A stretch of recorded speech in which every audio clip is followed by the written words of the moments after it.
This program is presented by University of California Television. Like what you learn? Visit our website or follow us on Facebook and Twitter to keep up with the latest UCTV programs.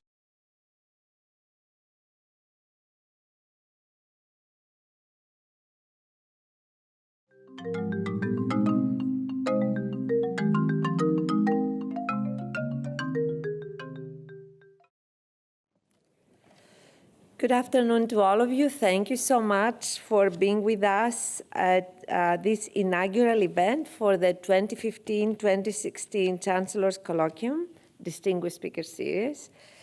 We are, of course, extremely excited to have our speaker today, and you will hear about her and her talk.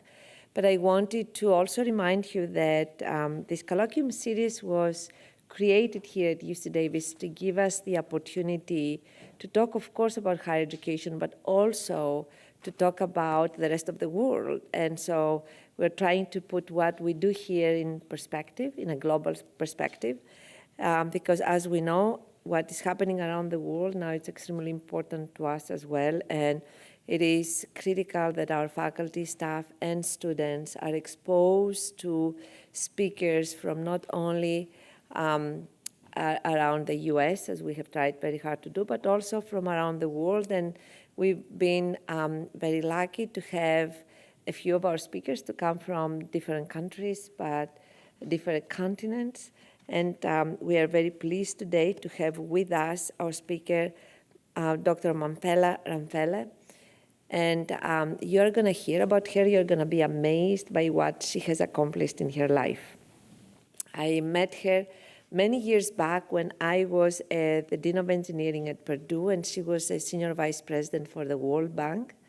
And she was in charge of programs in developing countries. In that particular case was a program in India, or a number of programs in India, and of course in Africa.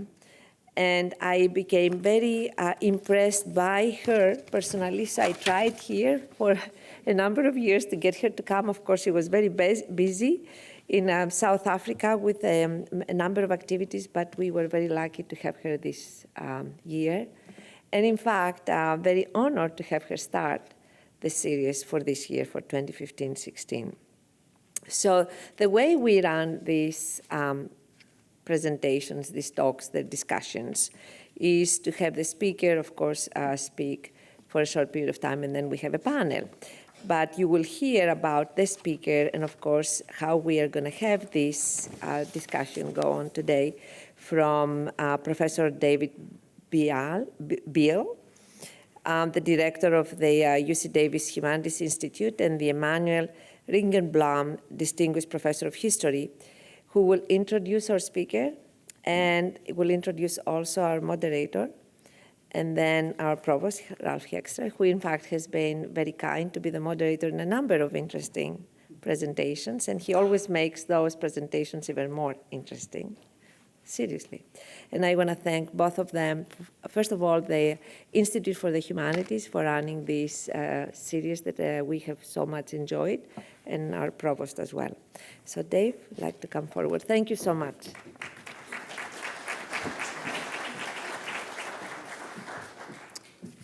Thank you, and welcome to all of you for joining us for this conversation with Mampela Ramphele.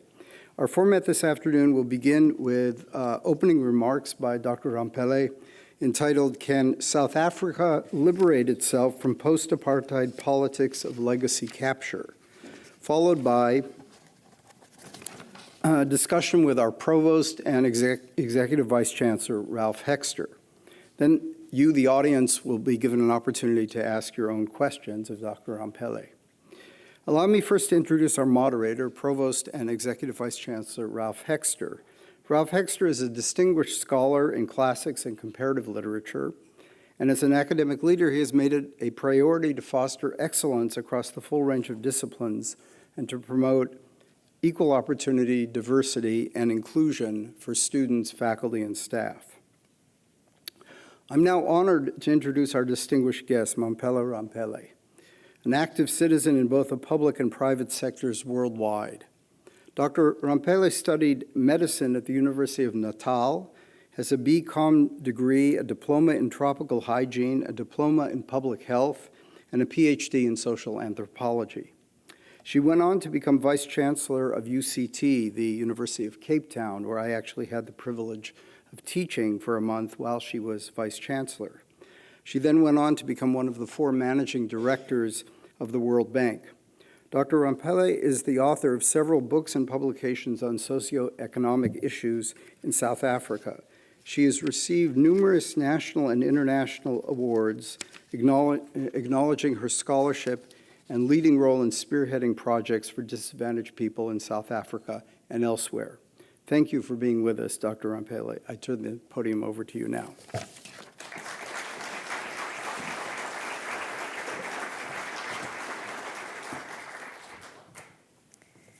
Good afternoon, and thank you so much for having me on this beautiful campus. It's also very interesting how the wheels of life turn, that your chancellor is someone I met in a completely different context many moons ago. But here we are today meeting on a platform that reminds me of the importance of universities in the lives of nations.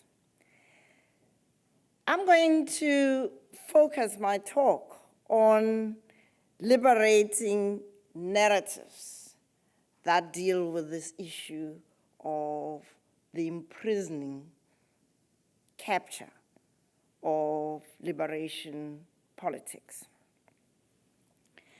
I start by boasting about my country, which remains spectacularly beautiful, with incredibly resourceful and resilient people who are determined to complete the journey to an envisaged country which is non-racial, non-sexist, and a prosperous democracy. But it is obvious to everyone who cares to look that poor governance and systemic corruption are undermining our potential for success.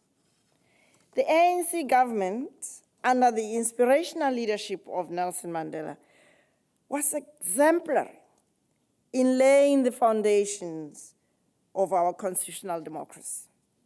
We embrace the challenges of the past, acknowledging and confronting its ugliness, and working together to build a shared vision for our country. 21 years later, we now have to acknowledge that we have fallen far short of our own goals. What went wrong? What can be done to reinvigorate the transformation impulse and get our country working again? My view is that the South African citizen, as the owner of the state, has been missing in action over the last 21 years. Too much reliance has been put on the ANC government to deliver on the promise of freedom. The fruits of freedom were enjoyed by citizens, and occasionally they look around and complain when things went wrong.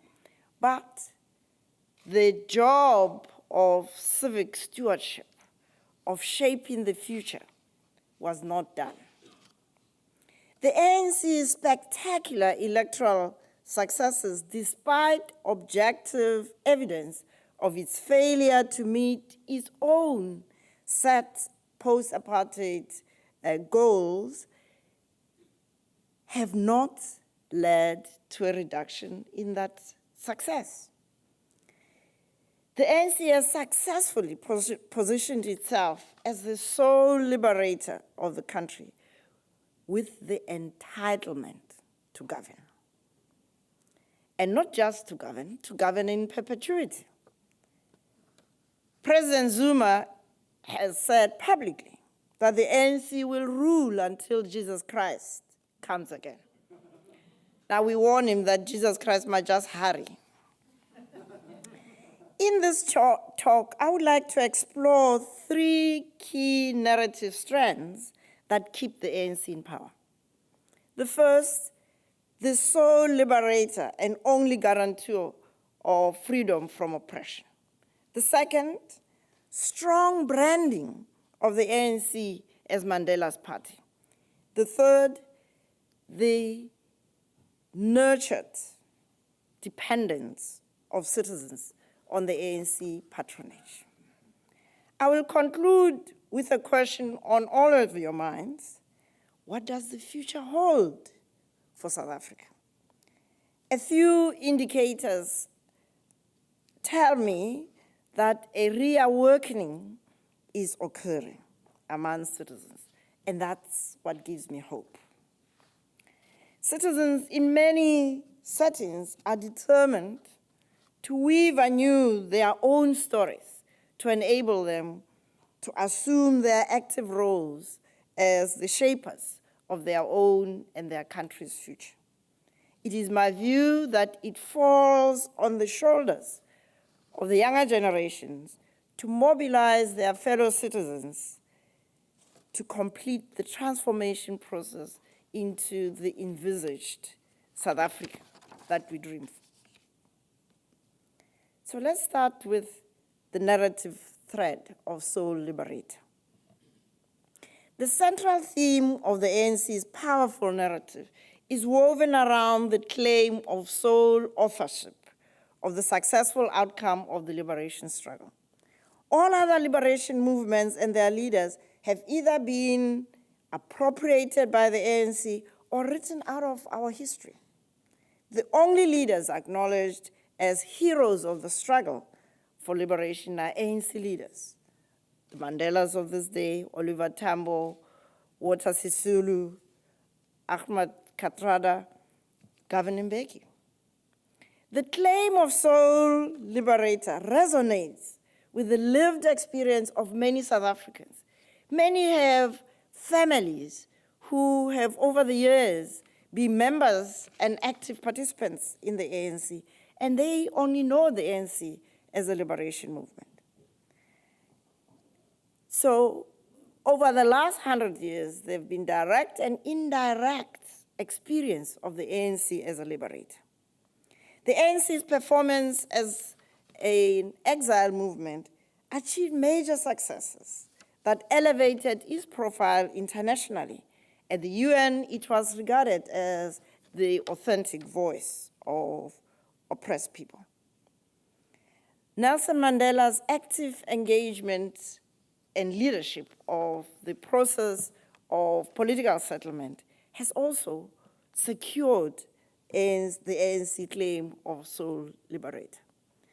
Acknowledgement of the critical role that the ANC played should not and does not justify the writing off of other players who contributed significantly to the achievement of our freedom.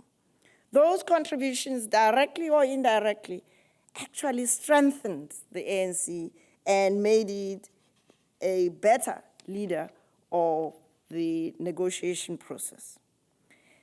Let me just give you an example of the Sharpeville massacre on the 21st of March in 1960. That was led by Robert Sobukwe.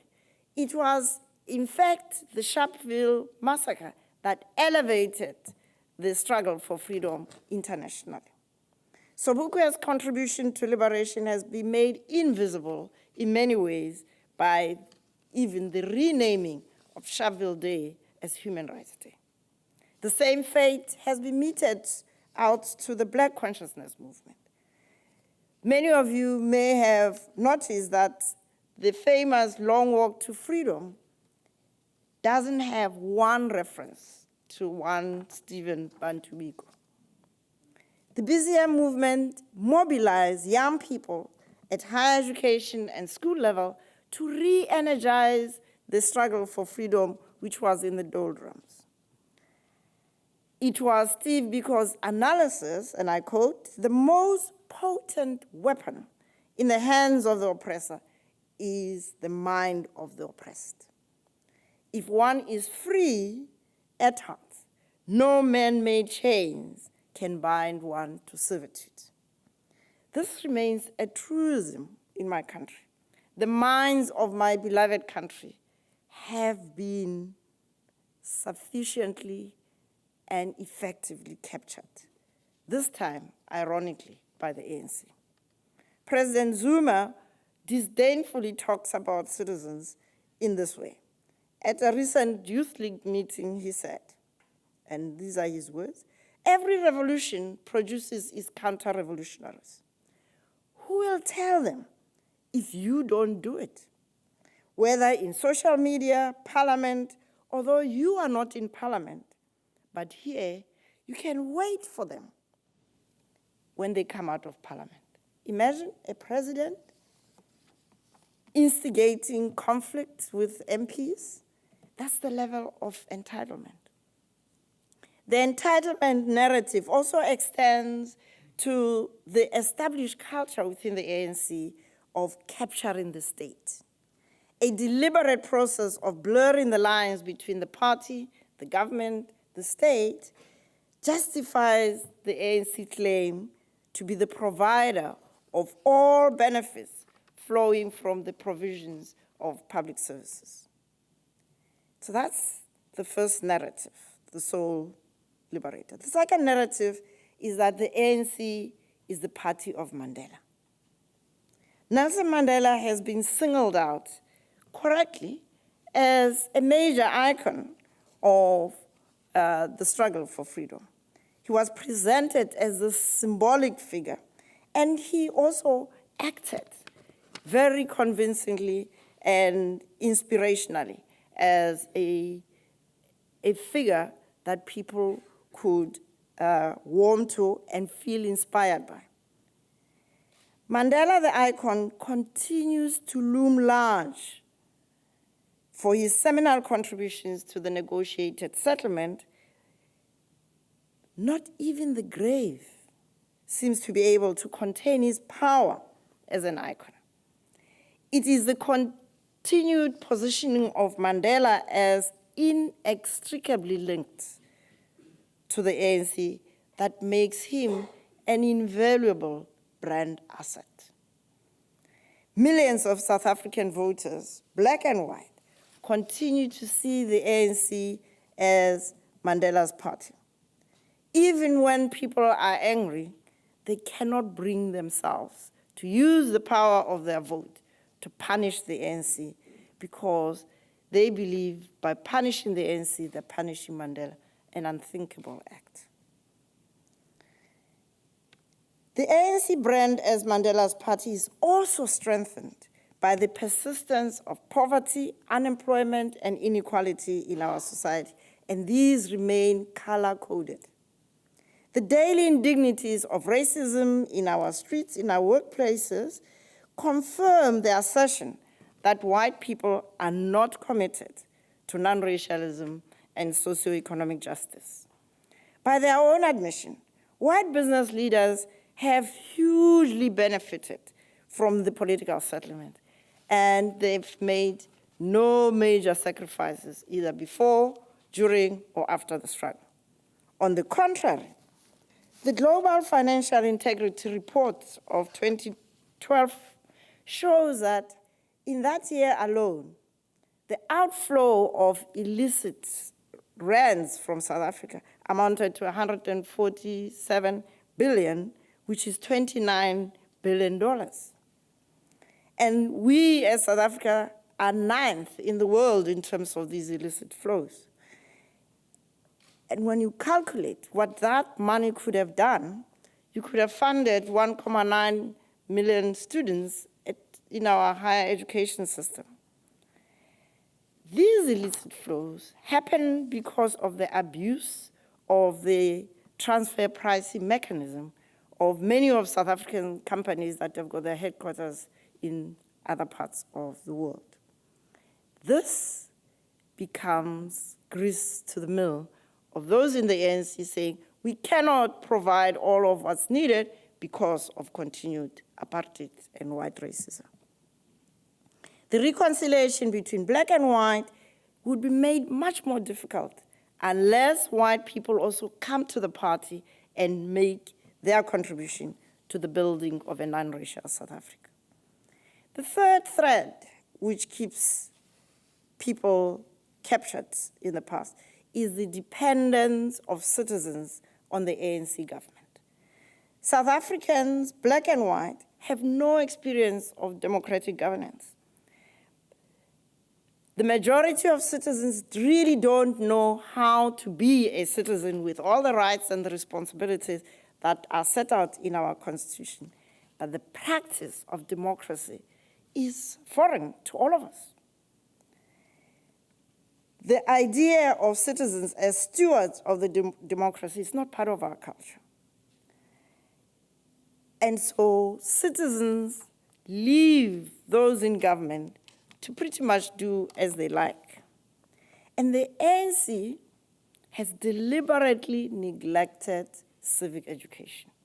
When I was at the World Bank, there was a great friend of mine who was running the education department then, and he said, how can we have the civic education, Mampila, that you're talking about? And I gave them copies of what different countries do. It doesn't suit them to have citizens who understand their rights and responsibilities. But if that was all, it would be one thing. In addition, the ANC has failed to educate or to create an education system that would create citizens appropriate for the 21st century. And having failed to educate our young people, not because of lack of money, but because of a philosophical orientation that's very much old school. The ANC, having failed to educate and train young people, has also deliberately created a culture of dependency among citizens. The pretext is that they are correcting the injustices of the past. We have social grants to 16.5 million South Africans out of the 53 million. 11.5 million of those are child grants. These are for all children up to the age of 18 years. Now, you would think, well, that's not a bad thing, but how much is the child grant? $23 a month. Now, what can you do with $23 a month? So what it does is to create a false sense of security. And the worst aspect of it is that the child grants are increasingly going to underage single moms who are dropouts out of our school system. So this fuels a vicious cycle of weak, poor families. But if you think the patronage system only applies to the bottom end of the pyramid, wait again. It also benefits those higher up in the power hierarchy of the ANC, starting with those at the top. The president, of course, has just built himself a palace. Those in cabinets help themselves in different ways. The loyalists in the private sector get the largesse of all government procurement. This patronage system has undermined professionalism in state-owned enterprises, and the problem becomes the weakening of the institutions of the state. What is puzzling to most of you as outside observers is, despite all of this, come election day, the ANC will get 60% or more. But immediately after that, they'll be followed by violent protest, where poor people burn what little facilities exist in their situation. Now people think, how can this happen? But we now know enough from social and neurobiologists and neuropsychologists that there is a link between multiple traumas and acts of self-sabotage. And that's visible in my country. The ANC narrative, all combined, is aimed at keeping the past alive and projecting itself as the only guarantor of a liberated South Africa. And they exploit this multiple wounded mental condition. The ANC is, to paraphrase Steve Biko, using the most potent weapon, the mind of citizens, to keep themselves in power in perpetuity. So, what does the future hold for South Africa? Africa's citizens, not just in South Africa, all the way up, including Uncle Bob next door, the only thing that's going to make Africa realize its potential as the lions on the move, as McKinsey's study of 2010 said, is active citizenship. My engagement with the establishment of the citizens' movement in 2011 and then Ahang SA in 2013 was motivated by this desire to say to my fellow citizens, we can do this. Active citizens are essential to holding those in government accountable. And the critical question we face is, how do you mobilize people?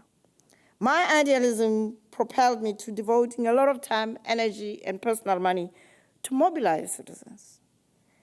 And I was naive to believe that when people say enough is enough, they mean it. They didn't. And that was an expensive mistake. But failure is the greatest teacher. What went wrong? And what have I learned? First, I underestimated the power of the ANC narrative and the amount of time it would take to raise the level of consciousness of citizens to the point of overcoming it. Second, I failed to form coalitions with the smaller parties because they too have bought into this narrative that there will always be minorities. But even within Ahang, the imprisonment of the mind was such that when we were to explore how we were to strengthen ourselves, as those of you in business know, if you don't have the particular attributes, you do an acquisition. The failed acquisition and merger with the DA was disastrous because it then left us with very little time to build the machinery to do what needed to be done. And that failure reflected, again, the mindset change. A lot of people in Ahang couldn't abide working with white people. And a lot of people in the DA were scared that this woman is unmanageable and she might just mess us up. They were all right.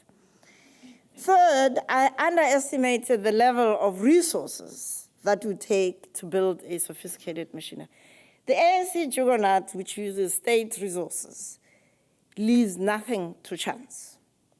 Food parcels, blankets, freebies of any form or shape are distributed by the Department of Social Development in full daylight. But it is the undermining of the independence of the Independent Electoral Commission that really put the final nail on the coffin of Ahang. Numerous cases of just mismanagement of ballot papers, some were recorded on television, didn't make any difference. But one dramatic piece which I will leave you with is, as the voting booth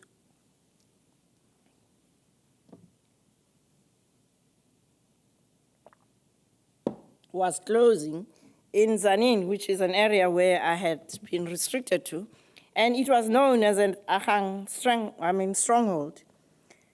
3 gunmen burst into the voting booth and wanted to appropriate the 5 ballot boxes.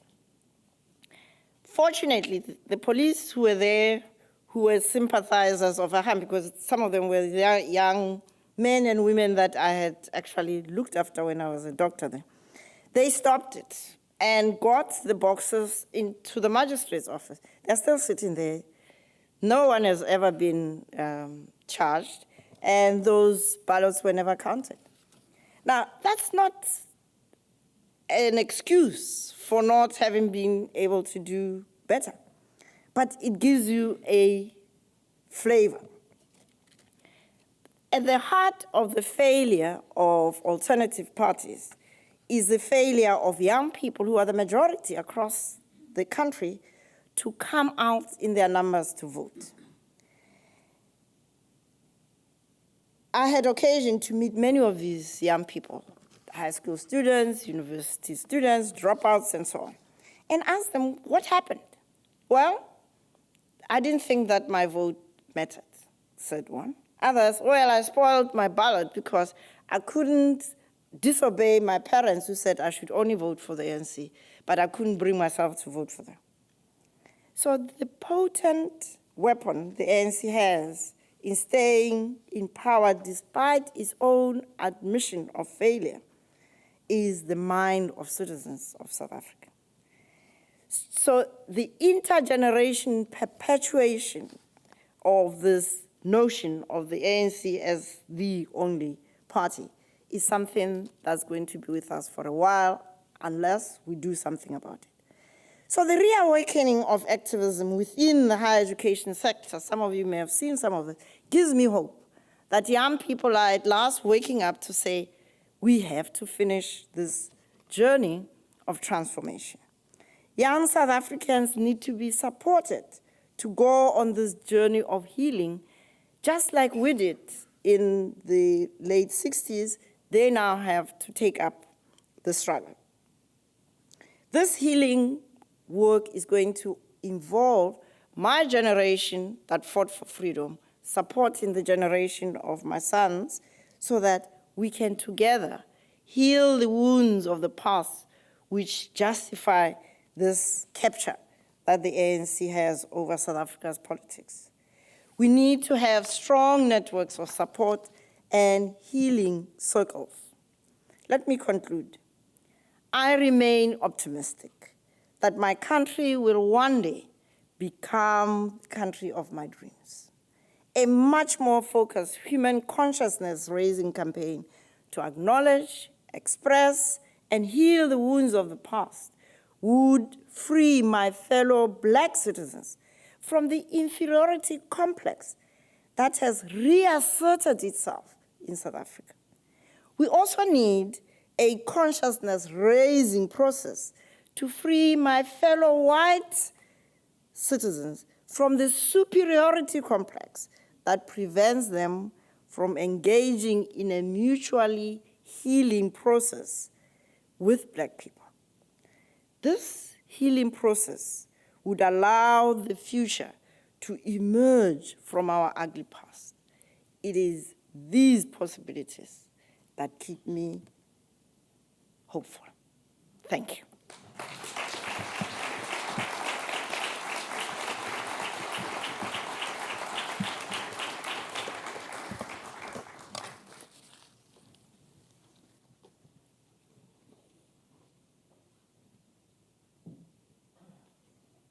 You know, I must say, I would only dream that some of our political figures going to another country would be as frank about some of the challenges and their own pathways. So let me ask you, I have so many questions, and then we'll be opening to everyone. I'm sure everyone has questions, but I have to ask you, and could you give this talk in South Africa?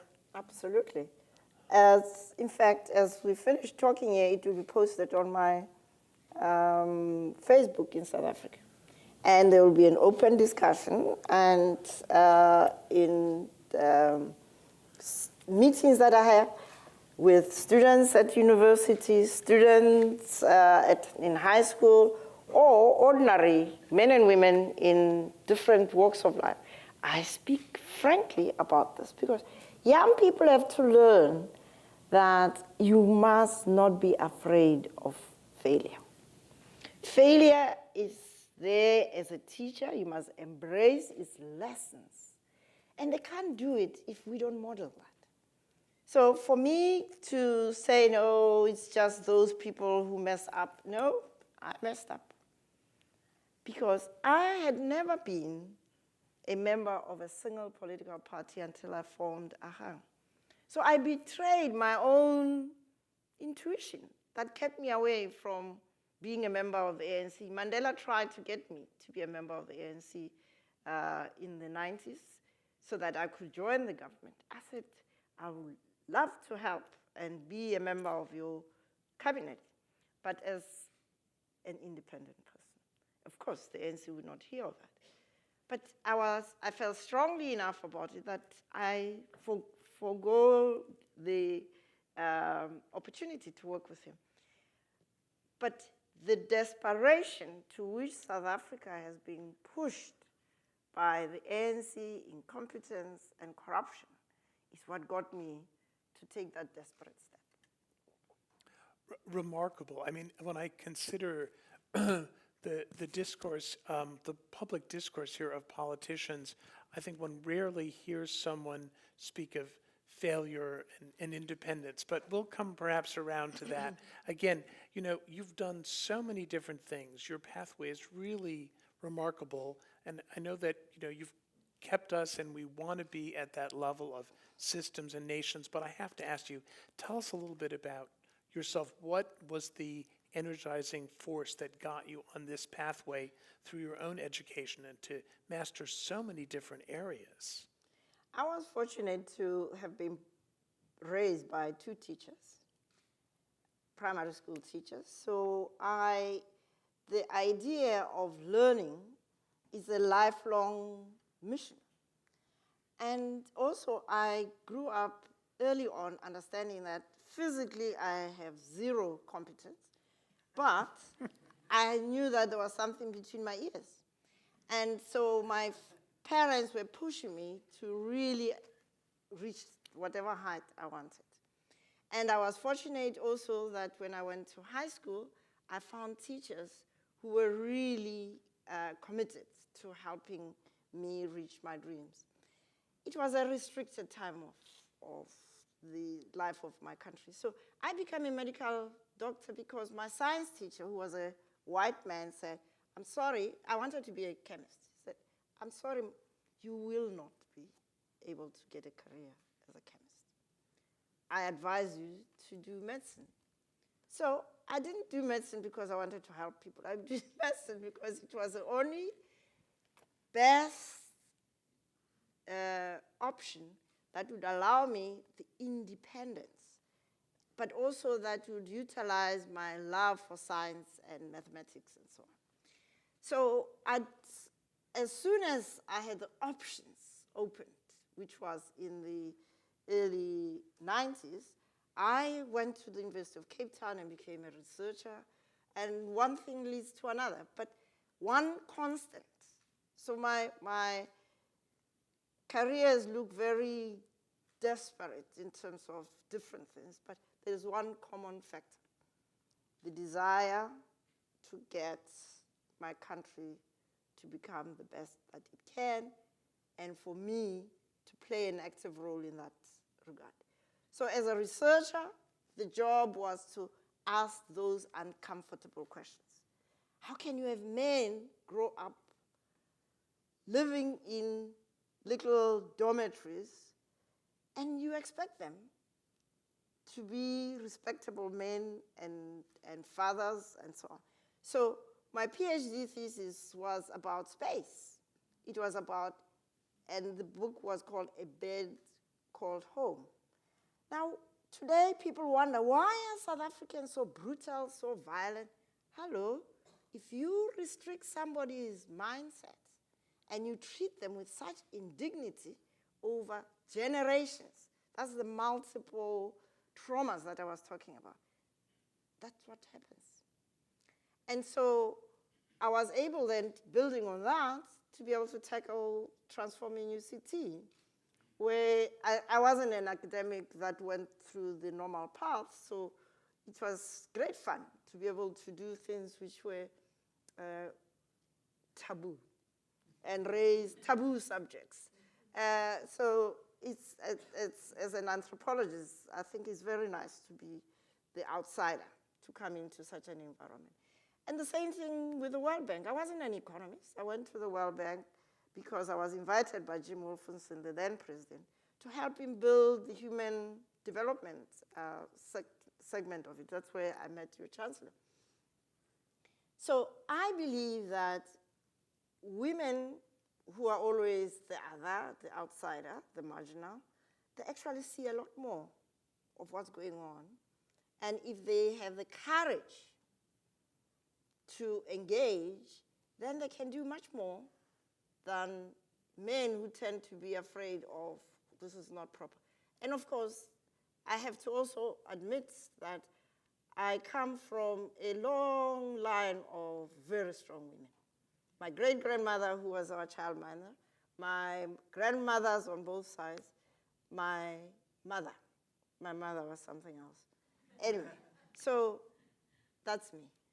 Fantastic, fantastic story. And I have to say, I agree that having that distance, being a bit of an outsider, can really help and contribute to. So actually, I wasn't, your last segment of your narrative there about your role and your opportunity as a woman and also some of the great female leaders in your family. Let me ask this, in South Africa, and all these questions, I mean, I'm certain to reveal a lot of ignorance, what is the role of women in politics and in the ANC? And is there a hope that there can be a renewal from that direction? Well, we have the great honor of having the foundations of a real egalitarian society in our constitution. And during our struggle for freedom, this outsider, this outrageous kind of voice was able to introduce the issue of gender right into the middle of the struggle. People said, no, you're going to divide the struggle. Excuse me, I'm black, I'm woman, which part do you want to have today? So we had to look at the intricate complexities of social relationships in a society which was not only racist, sexist as well, and very, very toxic masculinity is what is the narrative in South Africa and the kind of cultural formation which creates great difficulties. Now, today we've got a constitution that says men and women are equal. You go to parliament, you see quite respectable numbers of women, about 40-something%. You go to parliament, you go to the cabinet of South Africa, you see probably about 30-something% women. And you go to many institutions. Women are visible, but are they audible? Are they effective? Within the ANC, absolutely not. I mean, during that time when I was going around the country campaigning for AHA, ANC Youth League women were saying, South Africa is not ready for a woman president. Hello? Did I hear that? Yeah. And now, this year, because they are preparing for the ANC's 2017 internal elections, and the story is that Mrs. Zuma, who's at the AU, might be put forward as the leader of the ANC. Suddenly, the ANC is ready. I mean, the country is ready for a woman president. So women are not only important in terms of the numbers they bring. It is their transformational leadership that really matters. You can be few women, but if the thrust of your leadership in an organization, whether you are alone or with just a few of you, is transformational, you can have much more impact than a situation as we see it now in South Africa, where we've got a parliament that sings the praises of a man who has stolen my money and built a palace for himself. The people who are doing the defending are the women. You know, there's so many things I admire about South Africa. I mean, really, the narrative of liberation. And yes, there's violence for sure, but really when you consider the pathway, one of the most remarkable narratives of certainly our lifetime. And one of the things that I've also deeply admired, and some countries have done it, some have not, is the degree to which it has come to grapple with its past and I'm thinking of the restorative justice, that whole system. Could you talk a little bit about that? Because I think that's really quite remarkable. Well, I think the contribution that Mandela made to South Africa was really to drive that agenda of reconciliation, of facing up to them. And the reason he could do it is that he took the 27 years of loneliness, of frustration, as a time for personal growth. The Mandela who went to jail is not the Mandela who came out. And that is important because when you have transformational leaders don't become transformational because they're dealing with this rule or that, it starts inside. And so you can then lead with conviction from your own personal journey. The Truth and Reconciliation Commission, which was established in the mid-90s, was an opportunity for South Africans to acknowledge the wounds and to give those who were the perpetrators of gross violations of human rights to ask for forgiveness and to ask to give the victims the opportunity to actually get their grief addressed. I believe that it was an important step towards our healing. I also have to say to you that I lost the battle of trying to add to that gross violation of human rights a window for socioeconomic violation of rights, the violation of socioeconomic rights. Because what's happened now, as I described, with these very wealthy white business people, they've just, many of them said, well, yeah, mea culpa, and off they go. It costs them zero. And they're wealthy, they're living happily ever after. The women, and there are 77,000 of them, who were active in that healing process of they've lost their husbands, their sons, their daughters, their relatives, are still waiting. Even the reparations which were voted by Parliament have yet to be distributed to these women. So there's been a kind of adding salt to the wounds of South Africans who were generous with their forgiveness, but did not actually get to meet the just returns, at least in terms of restoration of their dignity. And so the difficulty we now face in South Africa is that the gap between rich and poor is growing, and the anger about the perpetuation of poverty and the unemployment, and the largest segment of the population that's unemployed are young people. In rural areas, it's up to 70% of all young people. Because with a poor education system, a corrupted skills development program, young people are really left hanging. And so the violence that scares me more than anything else is the brutal, intimate violence, domestic violence, partner violence. I mean, femicide, we are the world's champion in women who are killed by their intimate partners. And these are sequelae of the wounds that have not been addressed. Those men who were living on a little bed and now they are retired, they are useless, quote unquote, and what do? They want to assert themselves, and the only language powerless people have is violence.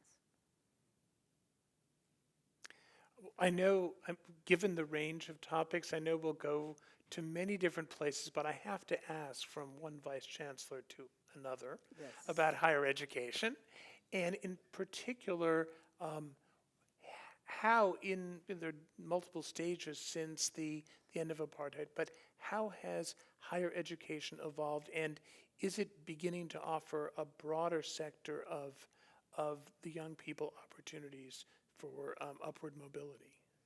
Yes and no. Yes, in the sense that obviously all the universities are now accessible theoretically to everybody. But no, because if you mess up the education system at the schools level, you limit access to universities. I mean, the University of Cape Town, which is my university that I really, even today, I still feel I left part of my heart there. I was checking the other day and looking at their statistics. Black African students are still a minority. It's shocking stuff. And it's not because anybody is standing there at the gate and saying, don't come in.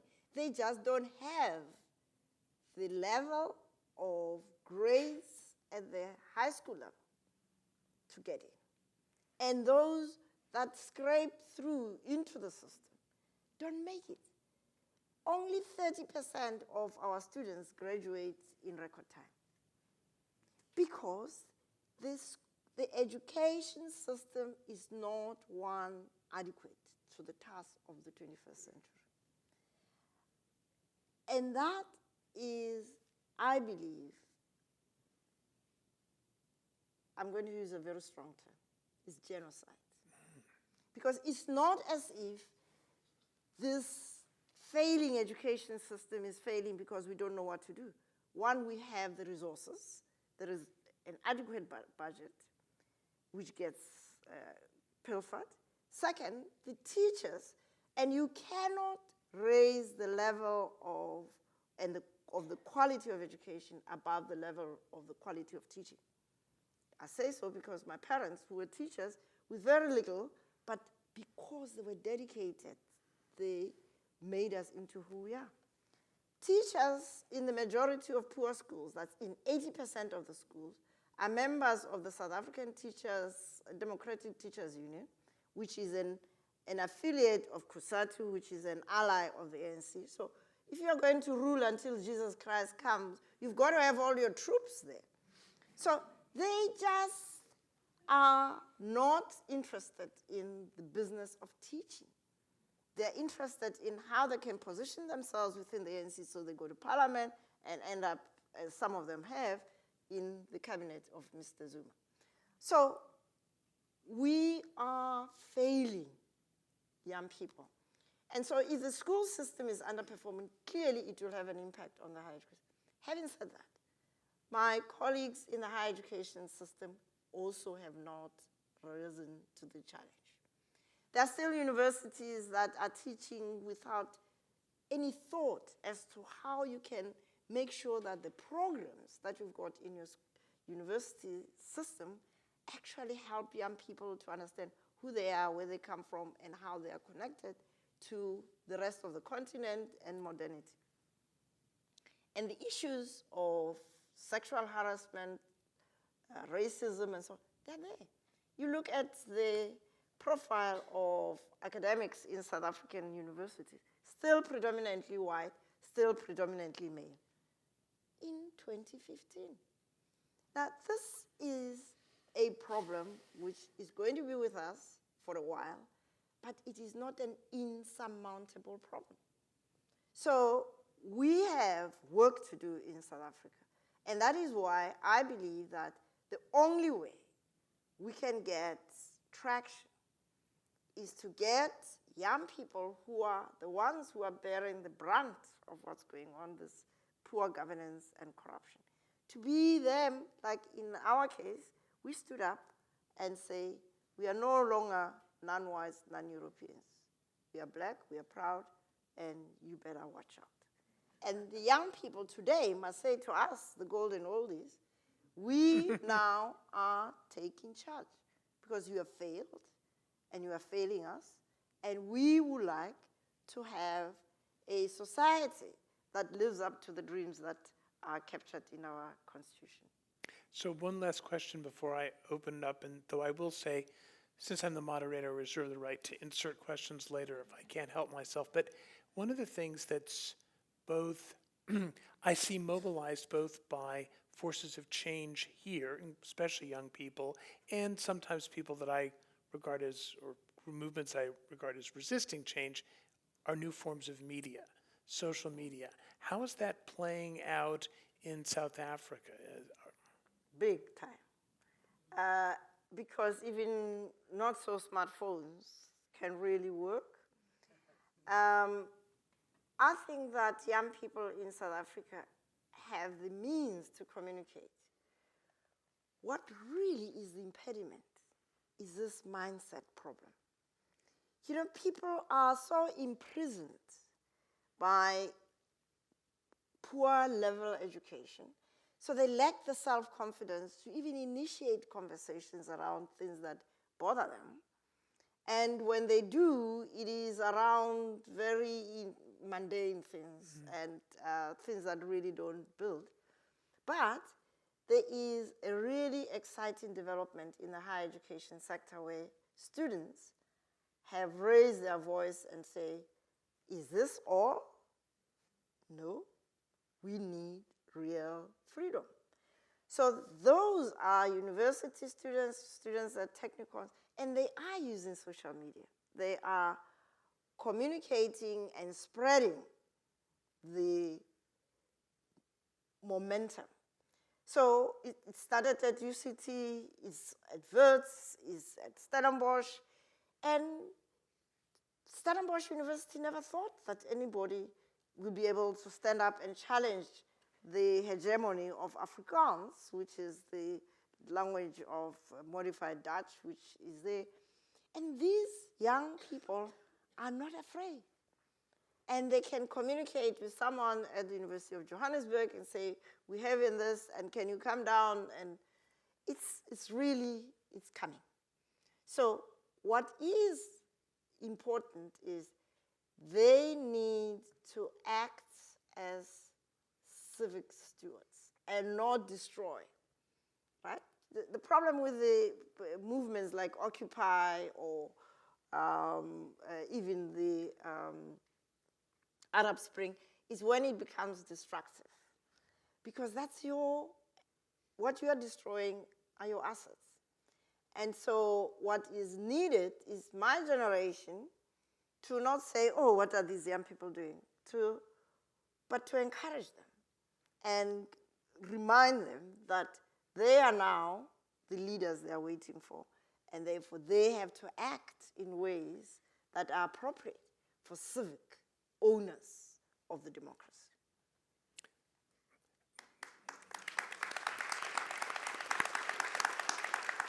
We have a couple people with microphones, so how are we doing this? Is someone's going to suggest they will have a question? Oh, I see we are bringing, there they are. Okay, I've got it. So please come up to a microphone if you would like to ask a question. Professor Ferguson.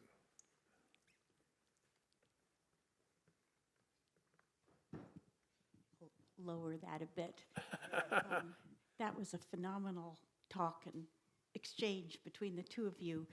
And my question, there were so many moments when you were speaking that I was kind of getting the shivers about how relevant what you were saying was to the politics of our nation state at the moment. And my question for you is really, what do you see as the possibility for international alliances in trying to deal with these problems that are, it seems, endemic to, well, they're all over the world at the moment. And higher education is a sector that has traditionally been thought to be the place where people are not necessarily good nationalists or being trained up to be civic servants who don't question.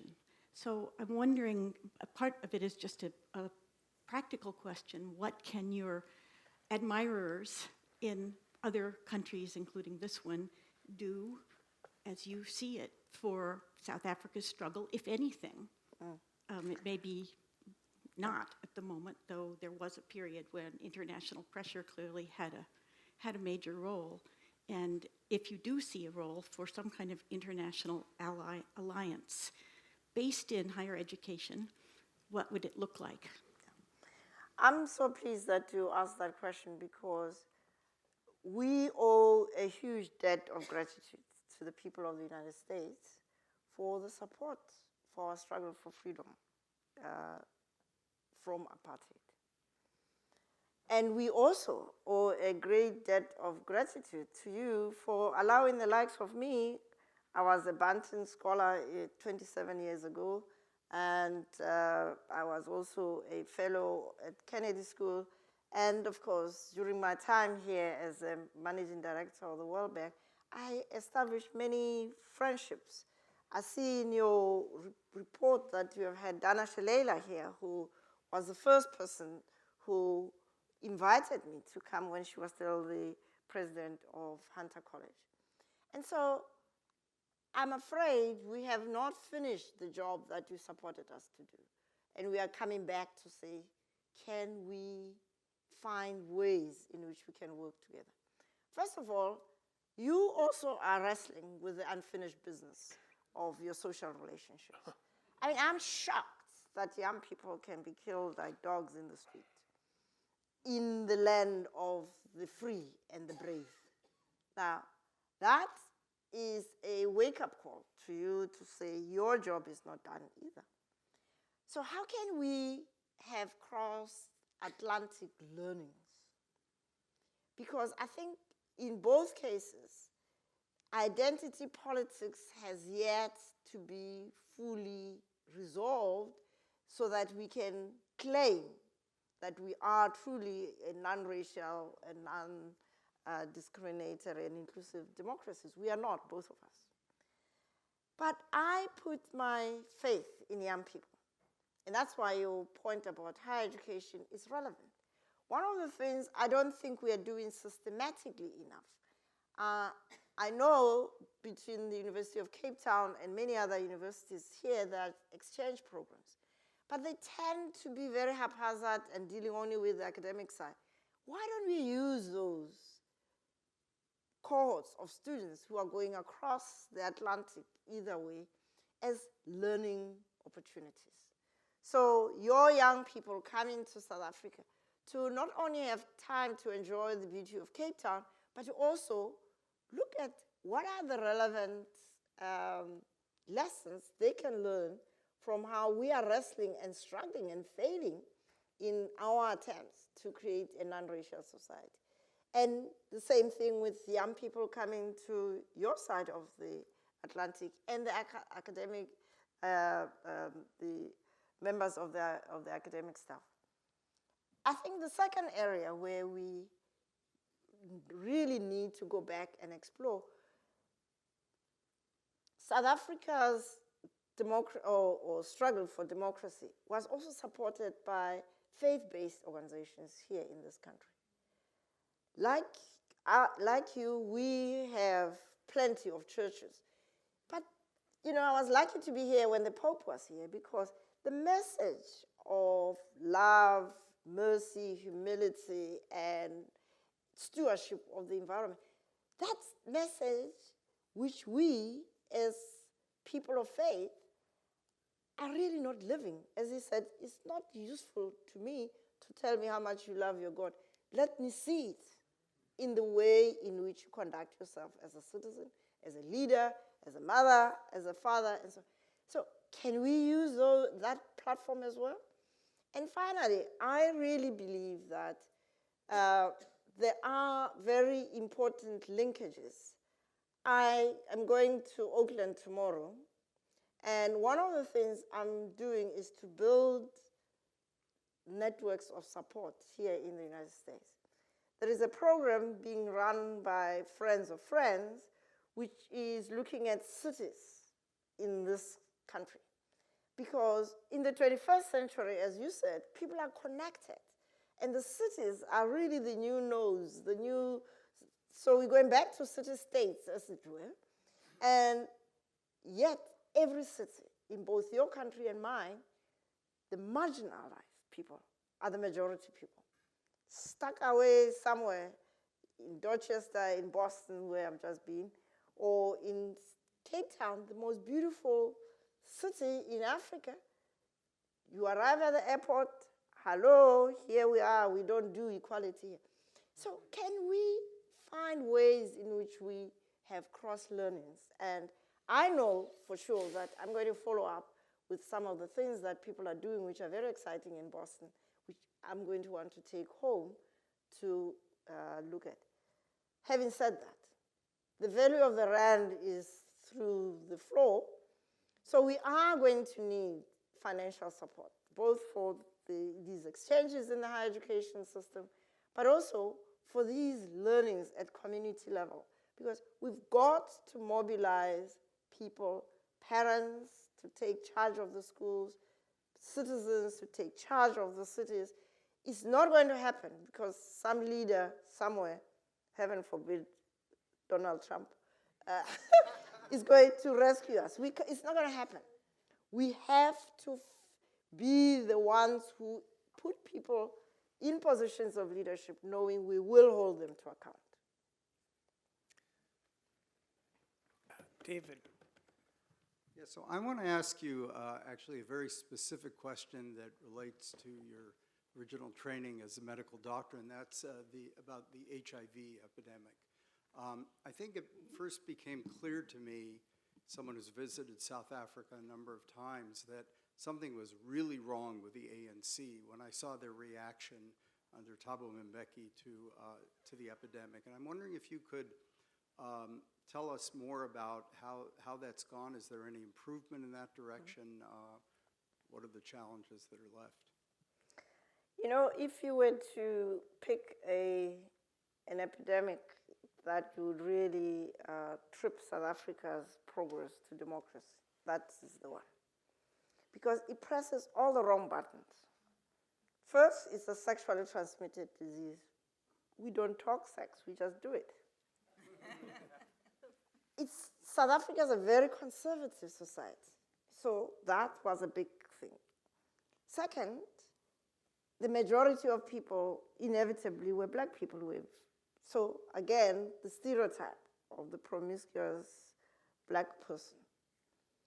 And third, the ANC and other liberation movement, but the ANC was the majority of people who were in exile, came back carrying the disease. Now, these are liberators. How dare you say that they're bringing this deadly disease with them? So we had a big, unspoken trauma, going back to that multiply traumatized society. So Thabo Mbeki decided to shut down this discussion. It must not happen. And so Mandela, who was at the time really like a president, and Mbeki was the prime minister, did not pay enough attention to it. But when it hit his own son, it gave him the opportunity. It was a horrible thing to say, but he seized that opportunity and said publicly, my son died of AIDS. So the taboo, the silence was thrown out of the door. What's happened since, thanks again to the international community, is that obviously during that time of denialism, we relied on the outside world to support people to get even the basics. I mean, countless people, millions of people died in South Africa because of it. And as a result, part of these problems of underage moms, these are girls who had to look after their siblings because they were all orphaned. And so the impact of HIV/AIDS in South Africa is really devastating. The social fabric has been torn and it's difficult to knit it together. And we could have, if we had a good healthcare system, a good education system, and a social welfare program which was a proper safety net and not an election machinery. And so right now, we have HIV at a level where it's somewhere in just below in the overall below 10, but in terms of pockets, the young women between 15 and 35, we're looking at 30-something% prevalence rate. I mean, it's horrific stuff. And so we still have a big problem of HIV/AIDS. Yes, now there's free treatment all over, but to get to a clinic that works, where the drugs are there every day, is the problem. Of course, if you are me, you will be able to go to a private hospital or to get to a clinic that works in the suburban areas.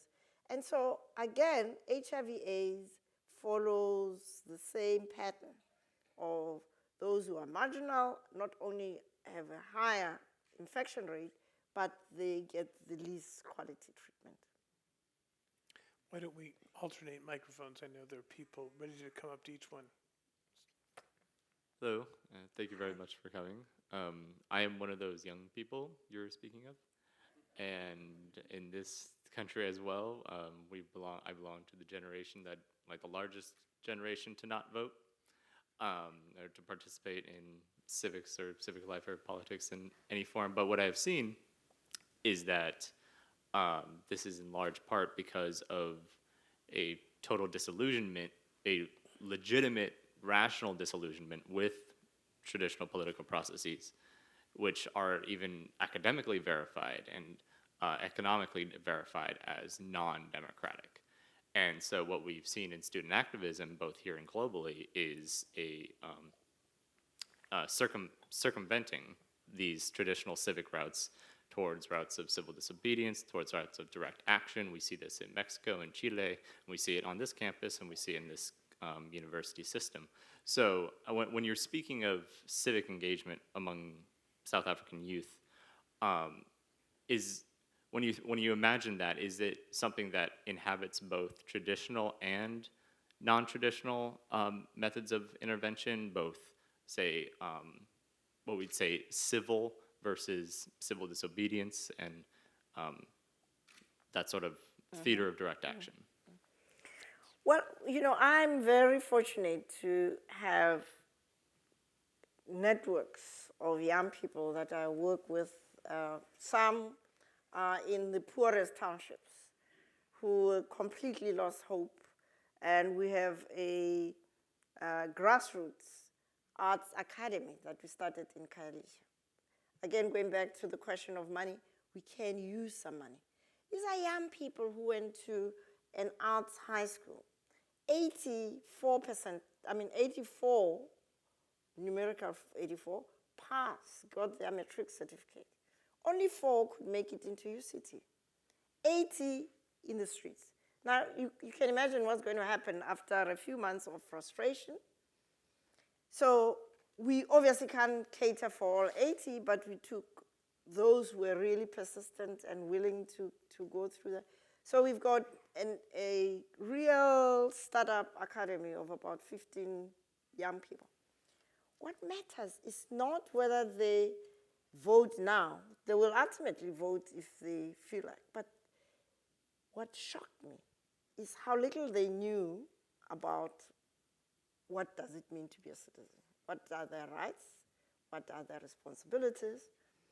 And their parents, in the face of them being just dumped there, just don't know what do they do. But imagine if those 84 parents were to come together and go to the Department of Education. What do you think we should do with these young people? Now that's the kind of activism I'm talking about. But now that we have started this little thing, and it's amazing, because some of the parents were saying, in any case, dancing is not a job. Go and find a decent job. Now they come to the shows. They see these young people dancing the kind of narratives of freedom and of being and so on. So that's one example. The other is there is a friend who started a school and then linked it to other schools. They're called extraordinary schools in South Africa. This is affordable excellence for poor kids. These are schools that operate and they get 100% pass rates, and all their young people who go to university, 85% of them have graduated now. And what's happening? They are volunteering to teach in those same schools where they came from. So these kind of young people, I spend a lot of time with them because it's very discouraging. Because even those who are on the staff don't get enough pay, and so do they quit? And if they quit, what are the implications for these models of change that are happening? But I think there is also a level of engagement that I'm talking about, which is if you grow up in a South Africa where you can't even talk about HIV/AIDS, there is a toxic masculinity. You are a man. How do you define what it means to be a man? You are born and bred in a family where only your mother shows up. You don't even know where your father is if he's around. Or he's around and very violent and brutal. How do you become a man? Where's your role model? So we have circles where we talk about those things. Because I don't believe that we can afford the kind of feminism which talks about strengthening young women and forget about their men. I mean, I also am biased because I've got 2 sons. But the reality is helping young people to define what it means to be a man and a woman in the South Africa of today is also part of civic activism. And getting the gogos and the grandfathers to be part of those conversations is really what I'm devoting a lot of my time doing. So I think we underestimate what is possible. Here at UC Davis, imagine if you as young people, and that's what I liked about the breakfast I had this morning with young people from cultural studies, atmospheric science, and ecology, etc., and anthropology. This cross-disciplinary pollination is so important.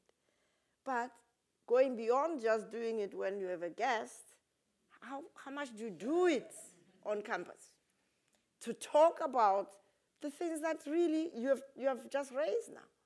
Instead of waiting for a crisis, when you are really angry, then of course, it's not a good time to talk. So I really believe that young people have to take advantage of the space, particularly the space in higher education, which is what we did, to say, hey, we are it. We are the leaders who must take this country to a different place. I think there was someone, yes. Yes, please. Thank you so much for this talk. So I was really struck by your use of this idea of narrative and the power of these narratives, and then your frankness about failure. And I wanted to pivot and kind of ask you about the possibilities for new narratives. So if you had to imagine what kinds of new narratives would be useful for this younger generation that you're sort of calling to take up this project, if you were imagining that narrative, what are 1 or 2 things that you could say that you got right and that the ANC got right, so that as they were moving forward, they had a sense of the history that they were coming out of as they were imagining, well, what new and better things do we need to do? Well, I'm encouraged that even without my intervention, those new narratives are coming out. There is a 17-year-old young woman who said something to this effect, that we as women are forging new ways of talking about who we are and where we're coming from. And she then says, I now know that when people say that I am threatening, it's because I am threatening. Because we women, this is 17-year-old, we women no longer know our place. So the very act of being free as a young woman to talk, I don't know whether you've ever looked at Albert Camus' statement about how do you become free in an unfree world? And he says the only way to be free in an unfree world is to be so outrageously free that the very act of freedom is rebellion. okay? This is what I'm seeing with these young people. So when we meet and talk, we don't talk what the NC is doing or not doing. No, we don't have time for that. I'm doing it here because I was asked to do it. What we do is to talk about what is their sense of the kind of South Africa they would like to see and what is their role in it. A lot of them wrestle with their own self-image, their own self-concept. We've gone back to horrible names like beauty and Christmas and stuff like that. So they have to deal with that because you can't be a transformational leader if you haven't figured out that, in fact, it's not your fault that you were called Christmas. But then I ask, what can you do about it? You can, in fact, go to Home Affairs and rename yourself. But they don't even know that. These are university graduates, okay?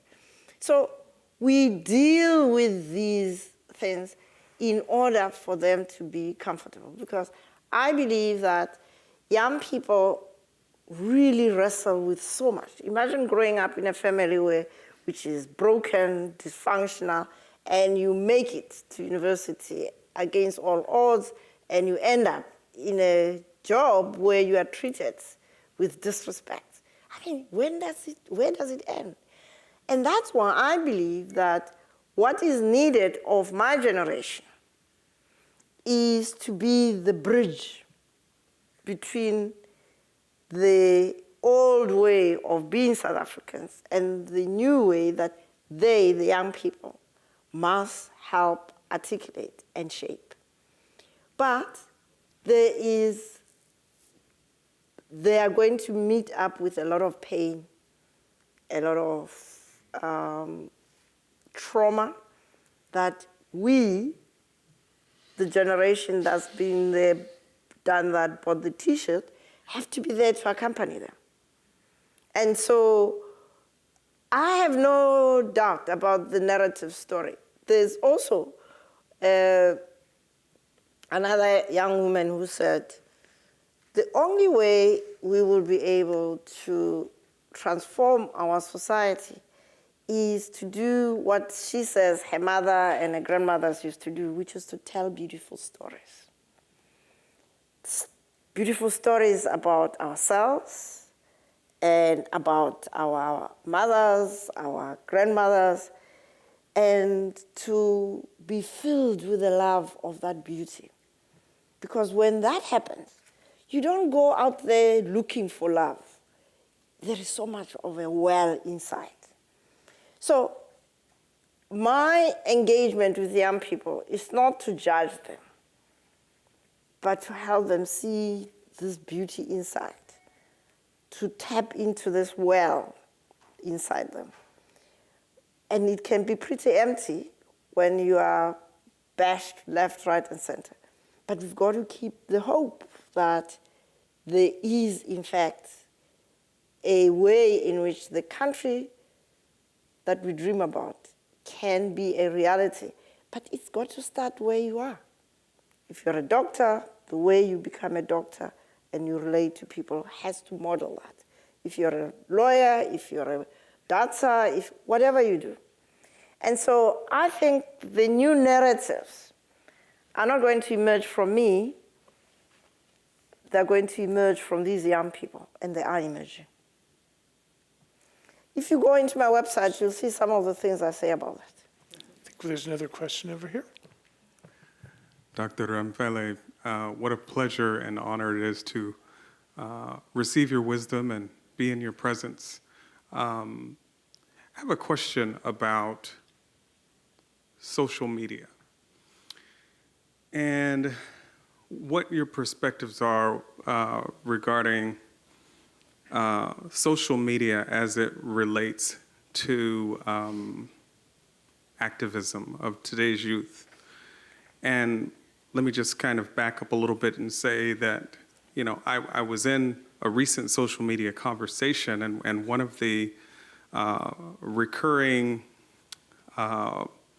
comments or themes that came up is that, you know, social media is a comfortable way to protest or to push towards action. And because it's comfortable, a lot of times the action or the results that we would like to see, happen, don't happen. And so I'd like to hear about your perspectives about how social media either helps or hurts in this direction towards a new South Africa.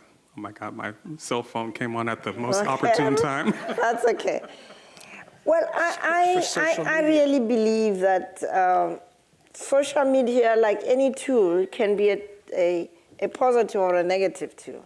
It's a facility that we are blessed to have in the 21st century. And the way I have seen young people use social media positively is when they have a network that starts on whatever program, which is that whether they're graduate students focusing on a particular project or professional young people, young women who just want to have a network of support because it's really tough out there in the working environment. And then the media, the social media platform becomes a place where people, we have in South Africa, I don't know whether you have it here, called WhatsApp. Yep. So I can WhatsApp so-and-so and say, I'm feeling down, and this happened to me. And they say, oh, never mind. Just look at the moon. We've got a super moon today or whatever. Okay. But social media platforms can also be toxic. They can demean.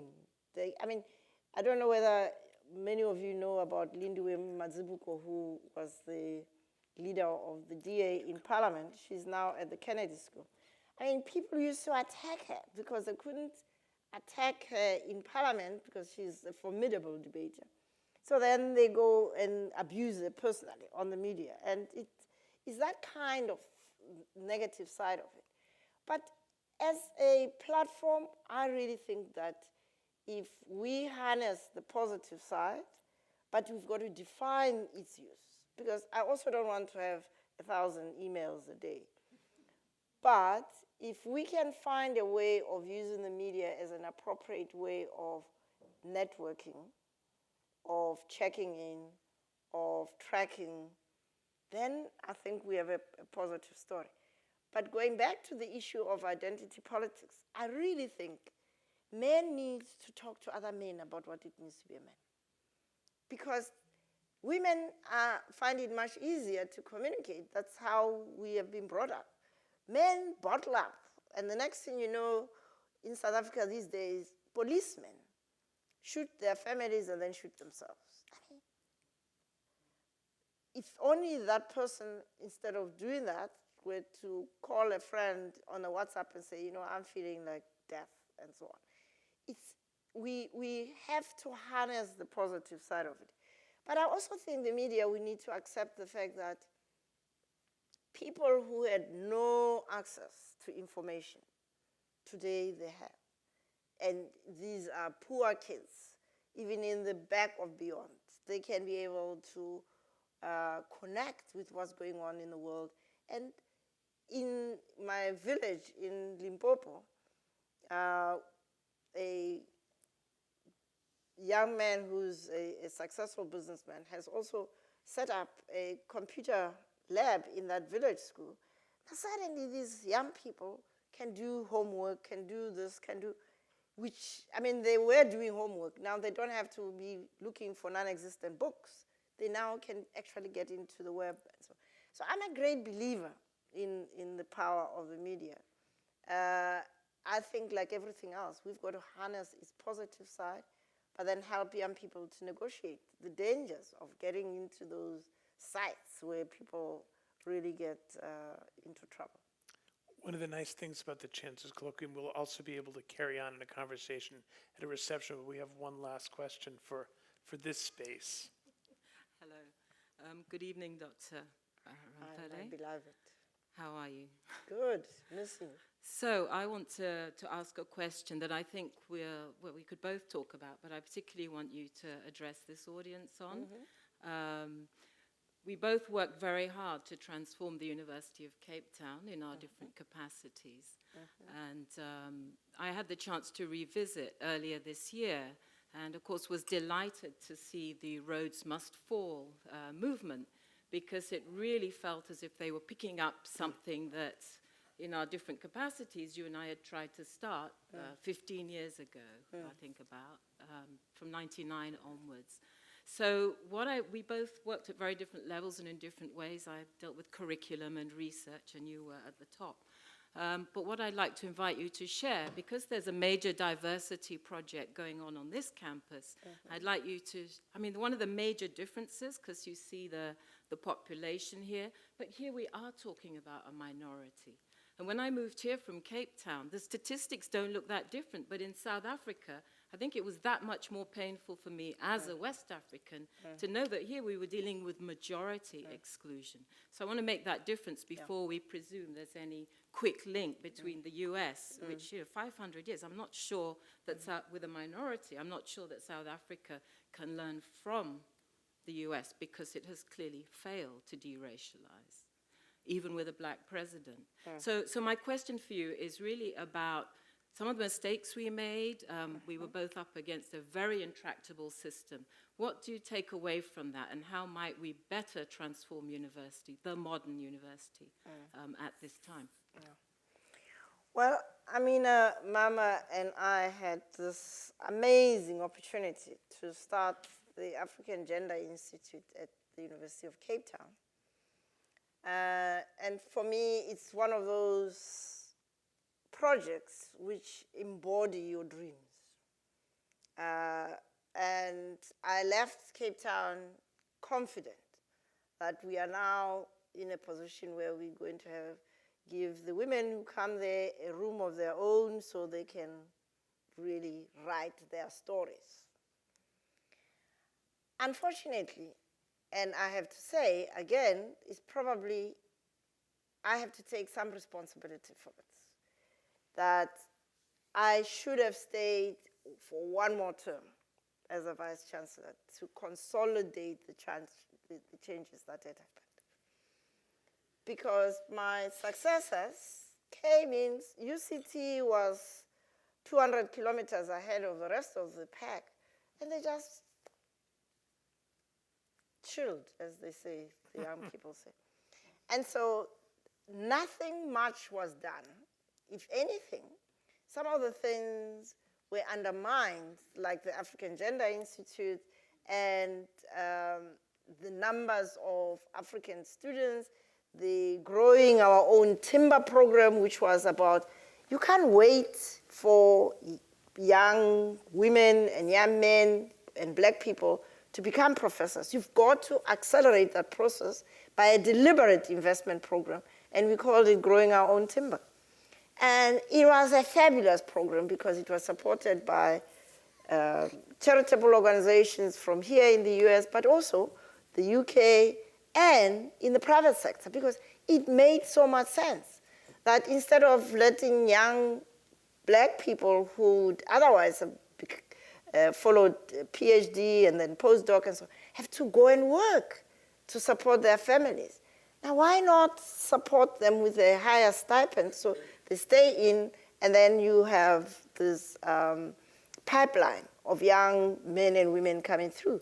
And the Gender Institute was precisely to be the space where we talk about these toxic masculinities, the positive masculinities that are emerging, and of course, how do we embed the feminine values which are there in the saying of Ubuntu, I am because you are. That's what that Ubuntu is all about, those feminine attributes. So it's not as if you want to turn the world into women. We just want to bring the feminine, which all of us have, into the spaces to detoxify them and make them much more able to support all of us, men and women, to be the best that we can become. So I believe that the University of Cape Town relaxed after 2000, and they're paying the price, and I'm very pleased with the Rhodes Must Fall movement, because Then I went and looked at the statistics. I was shocked to find that Black African students are still a minority. Of course, the school system is not working, but what stops the University of Cape Town to take the growing our own timber to the schools in Cape Town to say, we are going to partner with X number of schools in each township so that we can help them to produce the high quality graduates so they can be able to compete for places at UCT. I think they now have a second chance. I'm not so sure that we have transformational leadership at the top of UCT today. And so the university community, and I'm an alumnus who has refused to get engaged because that is talking or ruling from the grave. But I would hope that other alumni will come forward and say, hey, it ain't working. We've got to actually find the kind of leadership that can take us to the next step. That's what's needed. And it can be done, and it would work because the infrastructure is there at UCT. The goodwill is there. The problem is leadership. Would you join me in thanking our guests for a remarkable, remarkable time? Thank you.